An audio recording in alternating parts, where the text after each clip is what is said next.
이곳에 임하신 하나님 나라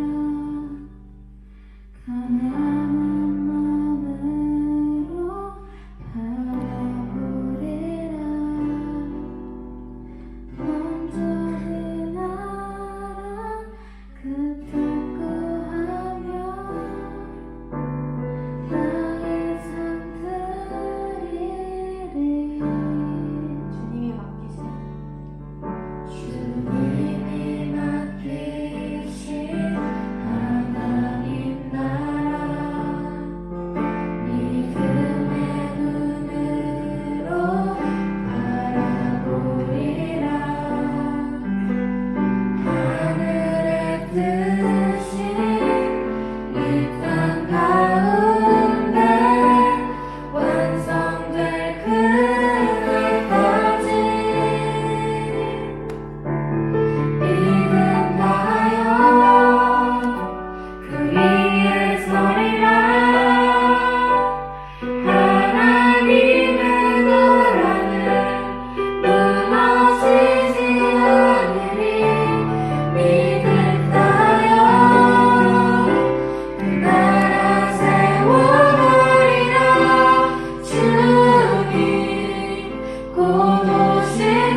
기다립니다.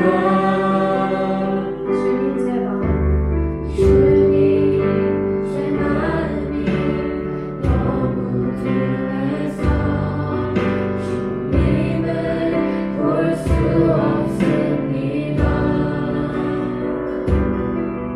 이 땅에 속하여 이 강만 보다가 주님 손을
자, 오늘 말씀 우리 나눌게요. 염려를 이기는 방법. 네. 자, 요즘에 누가복음 큐티하고 있는데 너무 말씀들이 송곳같이 저를 탁 푹푹푹 찌르죠. 자, 오늘 말씀도 그런 말씀이에요. 자, 22절부터 34절 조금 길 수 있는데 한 절씩 우리 교대로 읽어보도록 합시다. 목사님 먼저 읽을게요. 예수님께서 제자들에게 말씀하셨습니다. 그러므로 내가 너희에게 말한다. 목숨을 위하여 무엇을 먹을까? 몸을 위하여 무엇을 입을까? 염려하지 마라. 목숨이 의식보다 중요하고 몸이 옷보다 중요하다. 까마귀를 생각하여 보아라. 까마귀는 씨를 뿌리지도 않고 거두어 들이지도 않는다. 그들에게는 곡간이나 창고도 없다. 그러나 하나님께서 먹이신다. 그런데 너희는 새들보다 훨씬 더 귀하지 않느냐? 또 너희 중에 누가 염려하여 그 생명을 조금이라도 늘릴 수 있느냐? 너희가 아주 작은 것도 못하면서 왜 다른 것들을 염려하느냐? 백합꽃이 어떻게 자라는가 생각하여 보아라. 백합은 수고도 하지 않고 길쌈도 하지 않는다. 그러나 내가 너희에게 말한다. 솔로몬이 온갖 영화를 누렸어도 이 꽃만큼 아름다운 옷을 입어보지 못하였다. 하나님께서 오늘 들판에 있다가 내일 아궁이에 던져질 풀도 이렇게 입혀주시는데 하물며 너희야 더 잘 입혀주시지 않겠느냐? 믿음이 적은 사람들아. 그러므로 먹을 것과 마실 것을 구하지 말고 염려하지 마라. 이런 것들은 모두 세상 사람들이 구하는 것이다. 너희 아버지께서 너희에게 이런 것들이 필요하다는 것을 알고 계신다. 너희는 하나님 나라를 구하여라. 그러면 이 모든 것을 너희에게 더하여 주실 것이다. 두려워하지 마라 어린 양들아. 너희 아버지께서는 하나님 나라를 너희에게 주시기를 기뻐하신다. 너희 소유를 팔아 자선을 베풀어라. 그리고 너희를 위하여 낡지 않는 지갑을 만들고 하늘에 없어지지 않을 재물을 쌓아라. 거기는 도둑이 접근할 수 없고 좀도 먹는 일이 없다. 너희의 재물이 있는 곳에 너희의 마음도 있다. 아멘. 어, 우리 고등부 구성원들 보면 제일 많은 게 한국학교, 그리고 어디가 많을까요? 예, 국제학교 이렇게 통틀어서 있고, 로컬 다니는 우리 친구들 있고, 지금은 없는데 원래 있던 또 한 덩어리가 있었어요. 그게 누구냐면 상사대 유학부 친구들. 10명에서 한 20명 요 사이로 이렇게 왔다 갔다 우리 예배 드렸었는데, 그 중에 이제 찬양팀도 리더한 석현이 같은 친구들도 있고, 근데 지금은 코로나라서 상사대 유학부가 이제 없어지게 됐어요. 안타깝게. 근데 제가 2년 전에 상사대 유학부 이렇게 매주 그 목요일인가 하여튼 화요일인가 상사 유학부를 방문을 하더라고요. 이게 우리 집사님들이 가셔서 방문하는데 저도 한번 갔어요. 갔는데 너무 놀랐어요. 푸동인데 그냥 푸동이 아니라 저기 깊숙한 푸동이라 1시간이 넘게 걸려 가는데. 그래서 나는 몰랐는데 예배에 오는 이 친구들이 1시간 넘는 거리를 차를 타고 와서 여기서 예배를 드리고, 물론 여기서 이제 그 다음에 일 보고 돌아가는 건데, 그래도 참, 야, 이 친구들이 먼 걸음을, 우리는 홍천로 있어도, 그죠? 시간 맞춰보기 힘든데, 1시간 넘는 거리를 매주 이렇게 예배를 왔다 갔다 했구나. 근데 이제 그때 목사님 가서 이렇게 예배 거기 채플 인도하고 그다음에 이제 친구들하고 얘기를 나누는 시간이 있어요. 근데 이제 저한테는 선생님들이 교회를 안 나오는 친구를 한 명을 붙여주셨어요. 근데 이 친구랑 이렇게 길게는 얘기를 못 하고 얘기를 했는데, 이 친구는 인생의 목적이 뭐냐라고 물어봤을 때 인생의 목적이 돈을 버는 거다, 자기는. 그래서 고등학생 나이임에도 불구하고 자기는 벌써부터 주식 투자를 하고 있는 네, 그런 친구더라고요.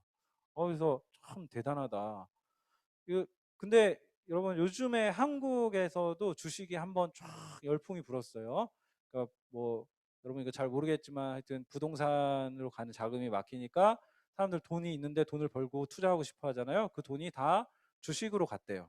주식에 그래서 코로나인데도 주식이 막 3천까지 뛰고, 그런 현상들이 이렇게 일어나요.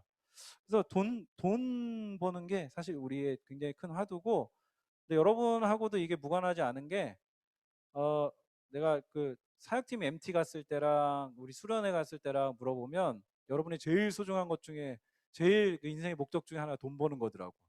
네. 그 가치가 되게 바뀌기가 쉽지 않더라고요. 자, 그래서 돈과 소유의 문제를 오늘 좀 여러분과 염려를 이기는 방법과 관련해 다뤄보려고 해요. 자, 돈은 소유는 여러분 목적이에요? 저기 수단이에요? 수단이에요? 도구예요? 목적이에요? 수단이야 자 도구라고 말하고 싶지만 실제로는 목적이고 싶은 이게 우리 본성이죠. 예, 돈을 일단 벌어야지, 그죠? 예, 돈을 벌어야지 뭘 이렇게 뭐 친구도 만나고 뭣도 사 먹고 게임도 하고, 그죠? 뭐 노래방 심지어 그냥 장난식으로 노래방 가려고 해도 여러분 돈 내야 되잖아요, 그죠? 그러니까 그런 돈이 기본적인 단위로 우리에게 필요한데 돈이 목적이 돼버리면 우리가 지금 사는 세상처럼 되는 거예요. 돈이 목적인 삶을 살면 우리 동일한 게 우리를 살고 있는 지금은 다 그냥 학교 다니고 똑같은 것 같죠. 나중에 보면 누군가는 착취를 당하고 누군가는 돈의 노예가 돼서 그 돈으로 누구 위에 이렇게 밟고 같은 사람인데 그 사람 밟고 일어서려고 하는, 그리고 그 사람을 통해서 그 사람의 노동력을 착취해서 자기네 배를 불리려고 하는 그런 것들을 양심적으로 별로 꺼려 하지 않는 그런 일들이 돈을 뭘로 했을 때 일어난다? 돈을 목적으로 했을 때 일어납니다. 여러분 오늘 지금 본문을 보면 이 얘기를 왜 염려하지 말라는 그러니까 한마디로 염려하지 말라고 예수님이 왜 이 얘기를 하셨냐면 예수님을 찾아온 한 사람 때문에 그래요. 이 사람이 예수님한테 찾아와가지고 이렇게 얘기하는 거예요. 예수님, 제 형과 우리 아버지가 돌아가셨는데 유산을 공평하게 나누어 주십시오 라는 부탁을 합니다. 근데 그걸 하니까, 그 말을 하니까 예수님 뭐라 그러냐면 왜 나한테 그런 부탁을 하느냐라고 얘기하시면서 나는 그런 거 하려고 너희한테 온 것이 아니다 라고 말씀하시면 비유를 한 가지 들려줘요. 그래서 그 비유는 되게 쉬운 비유예요. 어떤 부자가 있어요. 그 부자가 장사가 너무 잘 되는 거야. 그래서 장사하고 돈 벌고 장사하고 돈 벌고 하니까 어떻게 해요? 아유, 너무 잘 되잖아. 그러니까 공장 짓고 공장 또 짓고 집 몇 채 사고 몇 채 사고. 그래서 어느 정도 이렇게 부가 생긴 다음에는 이렇게 속으로 생각하는 거죠. 아, 이제 노후 준비도 다 했고 오늘부터 누려야겠다, 즐겨야겠다 라고 하는데 갑자기 거기에 하나님이 딱 등장해서 뭐라 그래요? 이 어리석은 사람아 라고 말씀하시면서 오늘 밤에 내가 네 목숨을 찾을 건데 그러면 그 너의 지금까지 모은 재산은 누구 것이 되겠느냐 라고 말씀을 하십니다. 누구게 돼요? 여러분 누구게 될까요? 자식게 되지. 예. 부의 대물림. 오늘날에는 예, 오늘날 현대인을 관여하지 않아요. 내가 죽어도 내 자식한테 물려주는 거라. 그죠? 근데 예수님이 어쨌든 말씀하시는 거는 돈을 목적으로 하는 삶, 돈을 최고의 가치로 두는 삶에 대해서 예수님 뭐라고 말씀하셨어요? 분명하게 잘못됐다라고 말씀하십니다. 그거 아니야. 그렇게 사는 방법은 잘못됐어라고 분명하게 말씀하십니다. 그래서 인간은 어떤 존재냐면 인간은 먹을 것을 위해서만 사는 존재가 아니에요. 놀기 위해서만 사는 존재가 아니에요. 여러분 지금은 못 느끼죠. 게임 막 일주일씩 게임하고 밤새고 게임하고 이래도 별로 인생의 허무함이 안 느껴지죠. 나중에는 그렇게 놀고 그러면 그게 더 힘든 거예요. 그러니까 사람이 놀기만 하는 것도 의미가 없고 사람이 먹기만 하고 사는 것도 요즘 뭐 먹방 시대지만 먹고만 사는 것도 의미가 없다. 그 사람들 먹방 때문에 의미가 있는 게 아니라 먹방으로 돈 벌어서 의미가 있는 거지. 그죠? 그래서 그 고통스러운 먹방을 하는 거예요. 그러니까 그런 것들로 의미를 두는 존재가 아니라 인간은 기본적인 의식주가 채워지면 뭘 생각하냐면 나는 어떻게 살까? 나는 어떤 사람이 되어야 할까? 나는 어떤 존재가 되어야 할까? 어떤 가치를 가지고 살아갈까라고 이런 생각을 하는 게 인간이에요. 동물은 절대로 그렇게 생각하지 않아요. 근데 인간은 기본적인 의식주가 갖춰지기 전에는 물론 그것을 채우기 위해서 열심히 노력하고 살지만 그것이 갖춰지고 나면 어떻게 살아요? 그 이상의 것을 늘 생각해요. 그래서 연예인들 보면은 덕후들이 많잖아요. 막 취미가 여러 가지야. 막 그러니까 인간은 계속 그런 창의력, 상상력, 자기 하고 싶은 것, 이루고 싶은 것에 대한 끊임없는 욕구들이 있어요. 그래서 그것들을 위해서 오히려 더 돈을 버는, 그렇죠? 돈이 목적이 아니라 그런 것들을 위해 돈을 버는 그런 사람들이 굉장히 많죠. 그래서 여러분 이렇게 우리가 기본적인 것들만 채워주면 인간은 그런 존재로 살지 않고 예, 먹을 것, 마실 것 이런 기본적인 욕구를 위해 살지 않고 그 이상을 위해 사는 존재가 우리 인간이고 하나님 그렇게 우리를 창조하셨어요. 예. 그렇게 1차원적으로 살라고 우리를 만드신 게 아니라 더 높은 차원의 삶을 살라고 우리를 만드셨어요. 근데 우리가 딱 세상을 보면 어떻게 해요? 부자가 있고 가난한 자가 있어요. 근데 세상을 보니까 부자는 가난한 자를 멸시해. 가난한 자는 부자를 동경해. 그게 우리가 사는 세상이죠. 그래서 우리는 어떻게 하고 싶어 해요? 가난한 자가 되긴 싫어. 왜? 비참하잖아요. 어렵잖아요. 그러니까 부자가 되고 싶은 거예요. 그러니까 여러분이 공부하는 거예요. 사실은. 그죠? 그래서 사회에서 어느 정도의 연봉을 받는, 임금을 받는 자리에 올라서 내 자아 실현도 하고 내 삶도 꾸리고, 그게 기본적으로 돼야지 인생이 행복한 거잖아요. 그러니까 가난한 자가 되기 싫기 때문에 올라가고 싶은 거예요. 그 기회의 사다리들이 있는데 그 사다리를 지난주에는 여러분에게 잘 붙잡으라고 얘기했어요. 그 사다리가 여러분에게 있을 때, 물론 우리 사회가 그것을 자꾸 이렇게 걷어차는 사회로 이렇게 가고 있지만 양극화되고 불평등이 심해지고, 그러나 여러분은 아직 기회가 있는 사람들이기 때문에 여러분이 지금 주어진 시간에서 최선을 들여서 여러분이 오를 수 있는 사다리들을 오르는 것도 하나님이 우리에게 주시는 지혜예요. 자, 그래서 이런 문제들이 있는데, 생각해 보면 성경에서는 왜 우리가 이런 문제를 겪냐라고 할 때 그거는 뭐 때문이라 그래요? 죄 때문이라고 얘기해요. 죄 때문에, 죄는 반드시 뭐가 오냐면 결핍을 가져오거든. 죄가 있으면 결핍이 오는 거예요. 원래 인간은 하나님이 다 먹이시고 입히시고 하나님이 다 채워주시는 그런 존재예요. 그래서 하나님을 의지하고 살아야만 하는 존재예요. 하나님을 의지하고 살면 하나님이 먹을 것, 입을 것, 마실 것 채워줄 뿐만 아니라 그것만 가지고 우리가 살아요. 정서적인 굶주림, 사랑에 대한 갈급함, 그런 굶주림들이 있는데 그런 것들을 하나님 안에서 하나님이 채워주시는 거예요. 그 인간이란 존재는 그걸 채움을 받고 사는 존재인데, 인간이 어떻게 했어요? 죄를 지은 게 뭐예요? 선악과 딱 따먹으면서 뭐 한 거예요? 난 하나님 없이 살 거야. 난 내 의지로, 내 힘으로, 내 능력을 가지고 내가 삶을 개척해 갈 거야. 자, 그렇고 떠났어. 하나님 떠났어. 그러니까 떠나니까 하나님 공급해 주시는 것도 딱 끊어졌죠. 그러니까 인간이 뭘 해야 돼요? 쟁취하고 투쟁하고 싸워서 얻어내고 땅에 밭을 갈아서 힘들게 땀 흘려야 노동의 열매와 수고를 얻을 수 있는 그런 환경 가운데 있게 됐기 때문에, 그 제한된 자원 안에서 다 고르게 이렇게 하면 좋은데, 어떤 사람은 게으르기도 하고 어떤 사람은 부지런해서 부지런한 사람은 많이 모아. 근데 게으른 사람은 계속 게을러서 못 살게 돼요. 그러니까 불평등이란 게 이 죄의 문제로 어쩔 수 없이 생기게 되고 이렇게 되는데, 자, 그 부와 어떤 불평등의 이 문제를 어떻게 볼 것인가? 성경에 여러 가지 얘기를 하고 있어요. 성경에서는 그런 문제를 보완해야 된다. 부자는 가난한 자를 생각해야 된다. 가난한 자는 너무 그거를 비굴하게 여기지 말고 자기 삶을 다시 잘 바라보고 그 도움을 받고 자기 삶을 잘 열심히 살라. 뭐 이런 식으로 이렇게 얘기를 해요. 이 자본주의에서 얘기하지 않은 가치들을 성경은 얘기하고 있어요. 자, 근데 다음 질문은 이거예요. 여러분, 죄로 인한 결핍의 삶이고, 부와 그 소유에 대해서 성경은 어떻게 얘기하고 있냐? 성경은 긍정도 얘기하고 부정적으로도 얘기해요. 두 가지 다 얘기해요. 그래서 여러분이 열심히, 우리 여기 계신 김선희 선생님이 대학 졸업하자마자 제가 듣기로 일을 하셔가지고 지금까지도 계속 일을 쉬지 않고 하시는 분으로 알고 있어요. 부지런히 일을 해가지고 소유를 모아서 이렇게, 그죠? 소유를 모아서 부지런히 일을 해서 이익을 내서 그걸 가지고 사는 것을 하나님이 긍정하세요.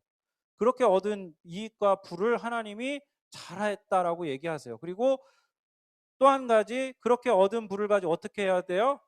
오늘 여기 말씀처럼 선하게 잘 사용해라. 나누어 주어라. 오늘날은 이기적 가족주의 안에 딱 갇혀서 부의 대물림만 하는 시대잖아요. 근데 그 손을 펼쳐서 더 넓게 나눠주라고 이 성경은 얘기해요. 가난한 사람들에게 나눠주라. 그죠? 그래서 그런 면에서 부자도 하나님이 기뻐하십니다. 그 누가복음 5장에 보면 예수님을 섬겼던 여인들이 나오는데 그 여인들이 다 부잣집이에요. 자, 왕족의 뭐 아내로 있든지 이런 사람들이 예수님 따라다니면 예수님 섬겼다 그래요. 그러니까 부자들도 하나님 섬길 수 있는 거예요. 근데 또 한편으로는 성경에서 부자가 되는 것에 대해서 굉장히 어떻게 보면 부정적으로 이야기를 해요. 그래서 헷갈려. 근데 헷갈릴 필요가 없어요. 성경에 왜 부자에 대해서 뭐라 그러냐면, 첫 번째, 부를 신으로 섬길 때 그건 잘못된 거라고 얘기해요. 그러니까 돈이 신이 된 세상. 아까 얘기했던 돈이 목적이 된 세상. 돈이 목적이 됐기 때문에 그 돈을 벌기 위해서는 은율이 옆에 서연이랑 지금은 친구지만 나중에는 내가 돈을 벌게 서연이를 밟고 이렇게 내가 막 밟고 눌러서 내가 부자가 되는 게 중요해. 그래서 뭐 배신하고 거짓말하고 이런 거 서슴지 않는 그런 인생이 돈이 목적이 되면 충분히 될 수 있는 거예요. 지금은 뭐 다 착하고 똑같은 것 같지만 그래서 그거를 이 성경에서 한 가지 이제 경고하고 있고, 그리고 두 번째로는 돈을 벌긴 버는데 잘못된 방법으로 돈을 버는 걸 성경에서 부정적으로 얘기합니다. 예를 들어서 여러분이 잘못된 방법 어떻게 해요? 남을 속이거나 착취하거나 내가 또 뭐 시온이가 예를 들어 2억이 있어. 그래서 그거를 은율이한테 대출을 한 5천 해줬는데 이자를 한 달에 5천씩 받아. 그러면 짐승이지. 자, 근데 그런 식으로 돈을 버는 거, 잘못된 방법으로 돈을 벌거나 오늘날 여기는 모르겠는데 한국에서는 10대 청소년들도 이제 그런 이제 성매매나 이런 것들 자기 몸을 팔아도 돈을 버는 친구들이 있단 말이에요. 근데 그런 것들도 성경에는 부정적으로 얘기해요. 그렇게 버는 건 정당하지 않고 그렇게 버는 거는 헌금도 내지 말라고 얘기해요. 성경에서는. 그렇게 개같이 번 돈의 소득으로 하나님을 섬기지 말라고 얘기해요. 그런 것들로 그런 하나님 받지 않는다고 얘기해요. 그리고 오늘 여기 예수님 말씀처럼 예수님을 따르는데 걸림이, 네가 가진 돈이 예수님을 따르는데 걸림이 돼. 그러면 그 부를 포기하라고 예수님 얘기하세요. 그래서 성경에 보면 예수님께 찾아오는 부자 청년 한 명 있죠. 네 소유를 버리고 나를 따라. 그런데 부자 청년 고민하다 가버려요. 그러니까 여기 고민하고 여기 고민하다가 어디로 가요? 돈을 따라가요. 그러니까 오늘날 자본주의 사회에서 욕망의 사회에서 여러분이 돈이 없어. 그런데 예수님 따를 거야? 돈을 따를 거야? 그럼 돈을 따라간다고요. 대부분 사람들이. 예수님이 지금 그것을 경고하세요. 그래서 성경에서는 부에 대해서 어떻게 얘기한다고요? 긍정하기도 하면서 근면하고 성실하게 일을 해서 이익을 얻어서 그 이익을 가지고 우리 식구들도 잘 좋은 것들 먹이고 입힐 뿐만 아니라 주변의 사람들도 돌아보면서 살라고 하나님이 긍정하는 동시에, 그러나 그것이 여러분의 신이 되어버리면, 돈이 여러분의 목적이 되어버리면 그거는 잘못된 거다. 그리고 그 돈을 더 많이 벌기 위한 탐욕과 탐심으로 잘못된 방법으로 돈을 버는 것도 하나님이 뭐라고 하시고, 또 한 가지는 어떤 사람은 하나님 부르세요. 야, 너 나를 따라. 그런데 돈을 내가 가지고 지금 직업을 가지고 돈 많이 버는 직업을 가지고 있는 게 걸림이 돼. 그러면 예수님 따르라고 주님 말씀하세요.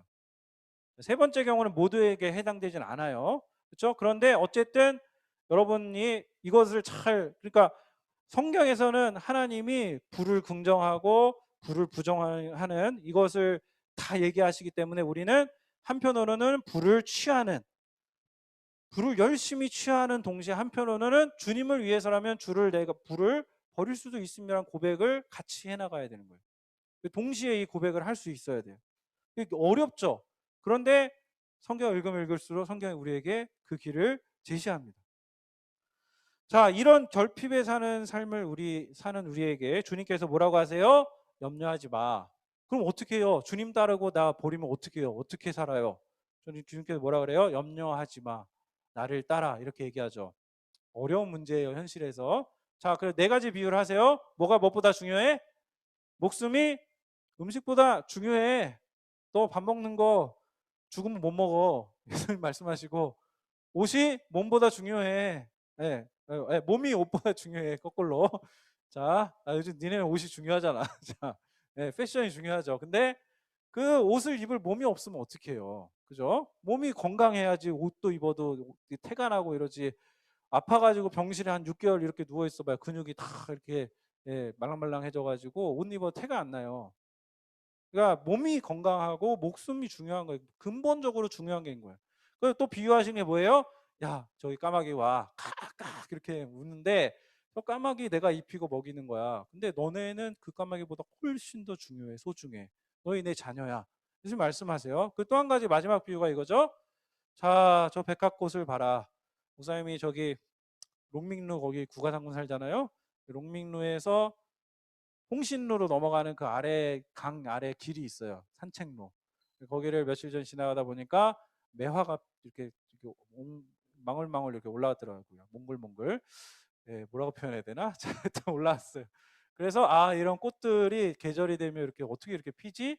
하나님이 다 돌보시고 입히신다고 얘기해요. 근데 예수님 말씀하시기 놀라운 게 솔로몬은 우리가 아는 솔로몬 뭐예요? 솔로몬 저축은행, 솔로몬 막 이런 거.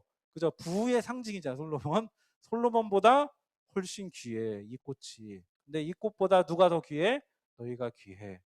이렇게 얘기하시는 거예요. 그죠? 그래서 하나님이 지난주에도 목사님 얘기했는데 하나님 너무 좋은 분이에요. 하나님은 여러분을 사랑하시고 여러분의 인생을 아시고 여러분의 인생을 좋은 방향으로 인도하고 싶어 하세요. 그래서 여러분에게 너무너무 좋은 거 주고 싶어 하는 건데 하시는데 알아 몰라? 몰라. 모르니까 염려하고 근심하는 거예요. 근데 제가 그래서 여러분 예수님이 그래서 말씀하시는 게 뭐예요? 지금 너희의 가치를 바꾸라는 얘기를 하네요. 가치를 바꿔라. 뭘로? 세상 나라가 있어. 너희가 지금 배우고 학교에서 배운 학문과 이 자본주의 사회 속에서 또 때로는 여기 중국에 있으니까 공산주의 사회 속에서 너희가 누리고 편안을 누리고 평안을 누렸던 그 가치가 아니라 뭘 따르라고요? 하나님 나라의 가치. 하나님 세상 나라는 눈에 보이는데 하나님 나라는 눈에 보여 안 보여요? 눈에 안 보여요. 세상 나라는 어딜 가나 볼 수 있는데 하나님 나라는 어디 가야 볼 수 있어요? 교회에 가야 볼 수 있고 예수님 믿는 사람들 볼 수 있어요. 그러니까 하나님 나라 뭐냐라고 할 때 하나님 나라 뭐예요? 하나님 나라 뭐예요? 신우 너야 하나님 나라가. 그죠? 지우 너라고. 그죠? 하나님 나라는 예수님을 믿는 예수님의 자녀가 된 누구? 내가 하나님 나라인 거예요. 하나님의 나라의 특징이 뭐예요?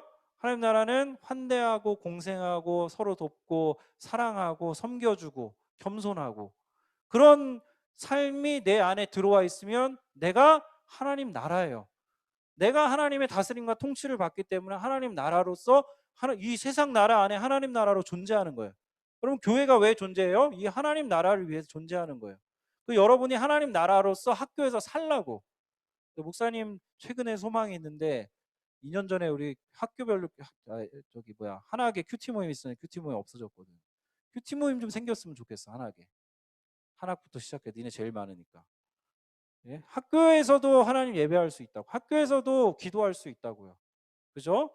그래서 그 하나님 나라를 여러분이 현존하는 하나님 나라 어딨어? 보여줘. 라고 얘기하지 말고 니네가 하나님 나라가 되라는 거예요. 예수님 말씀은. 너희가 하나님 나라가 돼서 하나님 나라를 보여줘라. 하나님 나라 너희가 보여줘서 하나님 나라를 가지고 농구 열심히 하고 그죠? 배드민턴 열심히 치고 그 하나님 나라 보여주는 거예요. 그러니까 여러분의 모든 삶의 자리에서 그 하나님 나라를 보여주라고 하나님 말씀하시는데 마지막에 예수님 말씀하신 게 뭐예요? 너희의 뭐가 있는 곳에 뭐가 있다? 재물이 있는 곳에 너희 마음이 있다. 너희의 씀씀이를 보면 너희의 마음이 어디인지 안다. 자, 말씀을 정리할게요. 자, 여러분이 중에 누군가 저에게 설문지로 만약에 익명으로 나한테 질문을 한다면 목사님은 염려 안 하세요? 라고 물어본다면 저는 어떻게 대답할까요? 목사님은 염려 엄청 해. 목사님 염려 엄청 해요. 예, 염려하고 막 나도 눌리고 걱정되고 불안하고 그런데 미래에 대한 염려는 누구나 찾아오는 거예요. 근데 그걸 부정하면 안 돼요. 염려 와요. 예수님 염려하지 말라 그랬는데 그 염려하지 말라는 건 염려가 찾아오지 않는다는 얘기 아니에요. 염려가 찾아와요. 근데 뭘 생각하라는 거예요? 하나님 나라를 생각하라는 거예요. 하늘 아버지를 생각하라는 거예요. 네가 지금 누구의 자녀인지를 생각하라는 거예요. 세상 속에 나 혼자 남아가지고 나 혼자 아둥바둥해서 세상을 버텨내고 분투해서 그 세상을 쟁취해야 되는 그런 고독한 존재로 철학자들은 이 현대인을 그리지만 그러나 하나님을 믿는 우리 하나님의 자녀들은 여러분은 어떤 사람들이 되어야 하냐? 하나님 하늘 아버지가 계시기 때문에 먹을 거 입을 거 마실 거 하나님 책임져 주실 거니까 지금 나는 하나님 나라를 바라고 살아갈 거야. 누가 뭐라고 해도 나는 이 길을 걸어갈 거야 라는 그런 단호한 결단과 의지로 하나님 앞에 나아가는 하나님의 사람들이 되어야 한다는 거예요. 예수님 말씀하세요. 야, 누가 염려한다고 키가 1cm 크냐? 안 크더라. 그죠? 목사님이 새치가 언제부터 났을까요? 여러분 나이 때부터 새치가 나기 시작했어요. 그래서 20대 후반까지는 내가 여기 옆에 나는 새치를 맨날 뽑았어. 보기 싫어가지고. 근데 어느 순간 되니까 포기하게 되더라. 너무 많이 하니까 대머리 되겠더라고. 다 뽑다가. 그래서 그러니까 바꿀 수가 없는 거예요. 몸의 신체의 변화, 노화, 늙어감 어떻게 할 수가 없어요. 근데 그냥 인정하고 그 안에서 살아가는 거예요. 그래서 제가 생각해 봤어요. 자, 유진 피터슨 목사님 이렇게 얘기해요. 그래서 이 메시 성경에 보면 이렇게 표현했어요. 하나님 나라를 살라는 얘기를 하나님이 실체가 되시고 주도하시며 공급하시는 삶에 흠뻑 젖어라. 예. 그 여러분 때는 그런 위험이 좀 적으니까 여러분이 그런 도전들을 하는 거죠. 아, 내가 내 용돈에서 누구를 위해 쓰겠다. 누구를 교회 헌금 어느 정도 하겠다. 그죠? 누구 친구가 있으면 밥을 사주겠다. 네, 나중에 밥 사주는 친구만 기억나요, 여러분? 누가 밥 사줬지? 나중에 쟤랑 무슨 얘기했는지 기억 안 나요? 밥 사줬으면 기억난다. 밥을 잘 사주는 친구가 되자. 예, 아니면 밥을 잘 얻어먹고 맛있게 먹는 친구가 되자.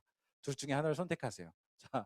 자, 그래서 그런 친구가 돼야 되는데, 자, 염려하지 않는 방법 세 가지로 좀 정리해봤어요. 자, 이 결론이에요. 염려하지 않는 방법 첫 번째는 하나님 나라를 위해 여러분이 사는 거예요. 하나님 나라를 위해 여러분 살아라. 네. 최근에 그 화두가 되고 있는 책이 있어요. 공정하다는 착각이라는 책을 쓴 옛날에 정의란 무엇인가를 썼던 마이클 샌들 교수가 그 미국 사회를 분석하면서 미국 사회 엘리트들이 당연하다고 가지고 있던 생각들, 자기의 능력과 노력으로 누리는 것이 당연하고 거기서는 심지어는 내가 죄를 저질러도 엘리트들은 그 죄에 대한 형량을 조금 받는 것이 당연하다고 생각했던 것들에 대해서 샌델 교수가 비판을 해요. 그죠? 그래서 공정하다는 것에 대한 착각. 그래서 실제로 우리도 이렇게 생각해 보면 지금 내가 누리는 것은 내 능력과 노력 덕분이다라고 물어봤을 때는 반반 나오더라고 설문조사 결과가. 그 TV에 그 차이나는 클래스라고 거기서 샌델 교수랑 인터뷰를 한 게 있어요. 잘 나중에 좀 찾아보세요. 그리고 두 번째로 질문한 게 능력에 따라 보상받는 것이 공정하다고 생각한다라고 했을 때 거기에서는 대부분이 그게 맞다라고 생각해요.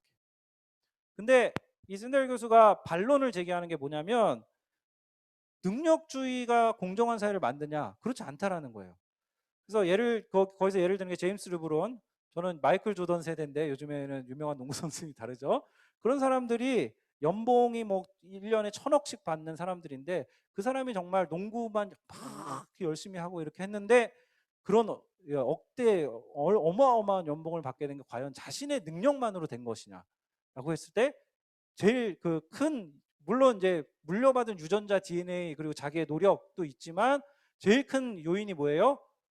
그런 농구 스타, 농구 선수를 환호해주고 그 선수들에게 연봉을 많이 주는 사회 구조 안에서 이 사람이 이 시대에 태어났기 때문에 그렇지 500년 전 르네상스 시대에 태어났으면 이 사람은 뭐 하고 있을지 모른다 라고 얘기를 해요. 아프리카에 뭐 저기 있을지도 모르죠. 그죠? 그러니까 그런 내 능력이 100%의 능력으로 내가 부자가 된 게 아니라는 생각, 내가 어느 정도의 행운, 이 사람 행운이라 표현하거든. 행운을 가지고 이렇게 살고 있다라는 생각을 가지면 그 사람은 어떤 사람이 돼요? 겸손한 사람이 된다고. 이게 없는 거예요. 요즘 엘리트들에게. 능력주의자들에게는 그게 없는 거예요. 아, 이게 다 내가 이뤘고 내가 성취한 거기 때문에 내가 노력한 거기 때문에 난 이걸 보상을 받는 건 당연한 거야라고 생각해요. 예. 근데 그게 아니라고 얘기를 해요. 저도 근데 그건 굉장히 동의하는 바예요. 여러분 부동산을 만약에 우리 김선희 선생님 만약에 없으시겠지만 강남에 막 집 하나 있었는데 그게 몇 억, 2배, 3배 뛰었어. 그러면 아 그건 내가 투자를 잘해서 딴 거야. 농담으로 하는 얘기예요. 실제로 그런 게 아니라 라고 생각하면 그 능력주의거든요. 그게.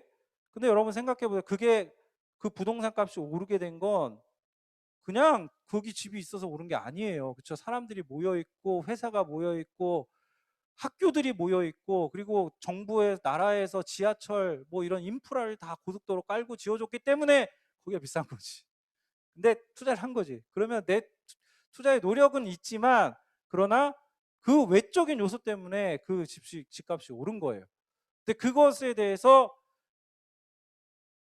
우리가 생각을 해볼 필요가 있다는 거예요. 그래서 승자들은 겸손해야 되고 패자들은, 여기서 패자란 표현은 미안한 표현이지만 하여튼 그걸 가지지 못한 사람들은 굴욕을 당하거나 비굴하게 생각하는 게 아니라 오히려 거기서 그 상황에서 누려야 할 그게 공동체이기 때문에 공동체적 선으로 가진 사람들 더 많이 나누고 복지를 해서 다 같이 잘 살 수 있는 사회를 만들자라는 게 지금 이분의 그 주장이더라고요.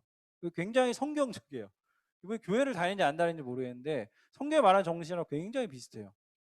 근데 여러분 저 목사님 아는 그 선배 목사님 지금 싱가포르에 있는데 최근에 그 글 올린 것 중에 제가 굉장히 감명 깊게 본 게 이분이 한국에서 작은 교회 이렇게 상가교회 잠깐 한 적이 있는데 그때 그 수줍어 가지고 목사님인데 수줍어 저처럼 수줍어서 뭘 이렇게 전도를 하러 못 다니고 뭘 하냐면 동네 가서 이렇게 비닐봉지 들고 쓰레기 주우러 다녔대요. 예. 근데 한 번은 이런 일이 있어. 쓰레기 주우러 다니는데 옆에 있던 엄마 지나가고 애 지나가면서 엄마가 그러더래. 알죠? 무슨 얘기 하는지. 야, 너 공부 열심히 안 하면 저 아저씨처럼 돼.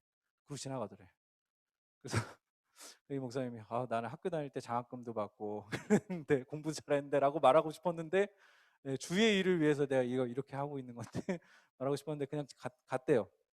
그러니까 여러분, 그러니까 그 일의 가치를 두고 생각하면 여러분 저기 라스베가스에서 그 도박장 운영해서 엄청난 수입을 버는 사람이 자본주의 가치로는 이거예요, 이거. 그죠? 그리고 우리 동네 집에서 이렇게 일하는 아이나 뭐 청소부 그런 분들은 수입이 적잖아요. 그러면 우리 이렇게 생각하거든요. 이 사람은 이렇고 이 사람은 이런 거야. 자본주의에서. 근데 성경에 뭐라 그래요? 마틴 루터 킹 목사님이 그렇게 이야기를 했대요. 이 환경미화원들의 노동이 없었다면 우리는 전염병으로 다 죽었을 겁니다. 그러니까 공동의 선을 위한 가치로서 이 사람이 일하는 가치가 공동의 선을 위해서 얼마만큼의 가치를 주느냐에 따라서 우리는 그 일에 대해 다시 생각해야 된다고 얘기를 해요. 맞지 않아요, 여러분? 라스베이거스 도박장에서 수만 달러를 버는, 수천만 달러를 버는 사람의 사회에 어떤 기여를 하고 있나요? 아무것도 하지 않은 거잖아요. 근데 우리는 단지 돈을 많이 번다는 이유로 그 사람 우러러보고 그 사람을 주인처럼 모시고 그 사람한테 어떻게든 돈을 많이 벌었는지를 찾아가서 들으려고 하고. 그러니까 우리 사회가 그런 사회인데 그런 것을 하나님 나라는 그런 거 쫓지 말라는 거예요. 주님의 가치, 이 사람이 어떤 이 일의 가치를 두고 어떻게 일하고 있느냐. 여러분이 어떤 직업을 가지던 간에 여러분 그거는 돈의 그 많고 적음으로 평가될 수 있는 게 아니라는 얘기를 하고 싶은 거예요. 여러분이 일을 선택하고 전공을 선택하고 일을 선택할 때 여러분이 돈도 많이 받으면 좋죠. 근데 여러분이 공동의 선을 위해서 얼마만큼 기여를 하냐 늘 머릿속에 두시고 여러분이 꿈을 정하세요. 저는 그게 너무 좋은 성경적이라고 봐요. 여러분이 그런 일들을 하시라고요. 그죠? 자, 그리고 두 번째는 쉬운 거예요. 염려하지 않으려면 지금 최선을 다하면 돼요. 염려라는 감정에 빠져서 그 감정에 내가 매몰돼서 어떡하지 내일 어떡하지 나 이런 인간 이런 상태로 나 죽어버려 막 이렇게 자기 연민에 빠져가지고 그냥 가만히 아무것도 안 하고 누워 있으면서 어떡하지 이러면 아무것도 해결 안 됩니다. 내가 그러면 이 상황에서 이 상황을 바꾸기 위해 지금 내가 뭘 해야 되지? 나는 아주 짧은 단위부터 여러분이 시작해서 한 걸음 한 걸음 옮겨 나가야 돼요. 오늘 내가 열심히 살면 내일 살아갈 힘이 생기고 내일 열심히 살면 그 다음날 그리고 그 미래에 대한 계획이 생겨요. 근데 단지 가장 기본 단위는 내가 오늘 저 12시 넘게까지 그냥 새벽 4시까지 게임하고 12시 넘게 1시 2시까지도 디플 오라는데 안 오고 이러고 있으면 아무런 변화가 없는 거예요. 물론 여러분 그렇게 놀 시기도 있죠. 그런데 여러분의 삶이 그렇게 되면 안 되고 오늘 최선을 다하는 삶을 살라. 그리고 세 번째는 이건 너무너무 중요한 거예요. 하나님의 일하심을 기록하라. 최근에 이렇게 본 TV에서 TV를 목사님 많이 보네. 근데 거기서 어떤 집이 제주도에 있는 어떤 집이 나오는데 그 할아버지가 책장에 꽂혀 있는 게 있는데 그게 뭐냐면 1963년부터 2021년까지 일기가 다 있는 거예요. 일기. 이분의 책장에는 다른 건 없고 일기가 있어. 자기 삶의 기록이 고스란히 남아 있더라. 네. 목사님도 내일부터 열심히 일기를 다시 좀 쓰다 말다 이래가지고 열심히 써보려고 해요. 그래서 왜 일기를 써요? 인간은 어떤 동물? 망각의 동물이다. 하나님 한 번 도와줬어? 잊어버려. 하나님 한 번 도와줘서 그 다음 잊어버리고 내 맘대로 살아. 하나님 한 번 도와줘서 잊어버려 내 맘대로. 그게 우리예요. 근데 기록해 놓으면 어떻게 해요? 두렵고 막 염려하는 마음이 들 때 내 과거를 돌아보고, 아, 하나님 이때 이렇게 도와주셨지. 하나님 이때 건너게 해주셨지. 하나님이 이때 이 위기를 극복하게 해주셨지. 내가 믿음을 가지고 하나님 앞에 나아가니까 이렇게 변했지. 여러분, 기록하는 습관을 가지시고 여러분의 믿음의 자취들을 남겨놓는 그런 주님의 사람들이 되길 바라고요. 자, 결론이 되게 길죠. 자, 마지막 끝낼게요. 자, 우리 춘절 맞아서 신년 인사 새해 복 많이 받으세요. 우리 찬양팀은 막 밤 12시 넘게까지 새해 복 많이 받으세요. 릴레이가 막 이어지더라고요. 근데 그 어떤 분이 이렇게 얘기하더라고요. 이 구정에 있는 거, 춘절에 있는 거는 1년에 대한 2번의 기회가 주어진 거다. 새해 신년 인사했어요. 지금 또 신년 인사하죠. 기회로 삼으시라고요. 다시 새롭게 시작하자. 한 달 잊어버려. 지금부터 다시 새롭게 시작해서 올 한 해 많이 남아있잖아요. 이 남은 시간들을 정말 내가 목표하고 내가 꿈꾸고 내가 바라는 삶을 살 수 있도록 그렇게 우리 주님의 가치를 가지고 앞으로 나아가는 여러분 모두 되시기를 주님의 이름으로 축복합니다. 살아계신 아버지 하나님, 감사합니다. 하나님, 오늘도 우리 고등부 친구들 각자의 삶의 자리에서 이 하나님을 기억하고 예배하려고 줌으로 연결해 예배 드렸습니다. 우리 예배드린 모든 친구들 가운데 주의 성령의 은혜를 더하여 주시옵시고 염려로부터 떠나가며 아버지 하나님 두려워하지 않는 삶을 살 수 있도록 인도하여 주시옵시고, 하늘 아버지가 계시기 때문에, 하늘 아버지께서 우리를 너무나 귀히 여기시기 때문에, 우리를 너무나 사랑하시기 때문에 우리의 인생을 아시고 우리의 인생을 지도하실 것이라는 그 굳건한 믿음 가운데서 오늘부터 나의 삶의 자리를, 나의 삶의 마음을 다시금 굳이 세우고 하나님을 위해 달려가며 나의 삶의 비전과 하나님이 주신 인생을 향해 달려나가는, 하나님이 선물로 주신 이 복되고 귀한 인생을 허투루 사용하지 아니하고 귀하게 여기며 아름답게 만들어갈 수 있는 귀하고 복된 인생들 될 수 있도록 하나님 축복하여 주시고 은혜 내려 주시옵소서. 우리의 삶 한 명 한 명의 삶을 사랑하시고 인도하시는 주 예수 그리스도의 은혜를 찬송하며, 오늘 예배 가운데 섬기며 나아간 우리 찬양팀과 또 워십팀과 기도로 섬긴 우리 친구와 하나님 예배를 섬기고 또 예배 앞에 나아간 모든 친구들 위해 주의 은혜를 도하여 주시옵시고, 성령께서 함께해 주시는 역사로 아버지 올 한 해도 믿음으로 이겨나갈 수 있는 귀한 하나님의 자녀들 될 수 있도록 인도하여 주시옵소서. 지금은 우리 주 예수 그리스도의 은혜와 하나님의 놀라우신 사랑과 성령께서 우리 마음에 확신을 주시고 하나님의 사랑을 깨닫게 하시고 알게 하시는 이 귀한 역사가 오늘 함께 예배하며 주 앞에 나아간 우리 모든 고등부 친구들 위해, 우리 선생님들 머리 위에 이제로부터 영원토록 함께 있을지어다. 아멘.